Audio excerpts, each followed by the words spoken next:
नाज़रीन, justice retired Arshad Hussain Shah KPK जो निगरान वॾो वज़ीर थी वियो आहे। KPK जे गवर्नर ग़ुलाम अली नए निगरान वज़ीर आला जे मुक़ररी जे समरी ते सही करे छॾी। नओं वज़ीर आला अॼु हलफ़ खणंदो। अॻूणे वज़ीर आला महमूद ख़ान ऐं अॻूणे अपोज़िशन लीडर अकरम दुरानी विच में अॼु थियल मुशावरत में जस्टिस रिटायर्ड अरशद हुसैन शाह जे नाले ते इत्तफ़ाक़ कयो वियो हो।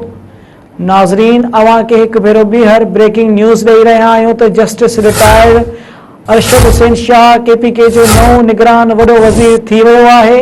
KPK जे गवर्नर ग़ुलाम अली नए निगरान वज़ीर आला जे मुक़ररी जे समरी ते सही करे छॾी। नओं वज़ीर आला अॼु हलफ़ खणंदो। अॻूणे वज़ीर आला महमूद ख़ान ऐं अॻूणे अपोज़िशन लीडर अकरम दुरानी विच में अॼु थियल मुशावरत में जस्टिस रिटायर्ड अरशद हुसैन शाह जे नाले ते इत्तफ़ाक़ कयो वियो हो।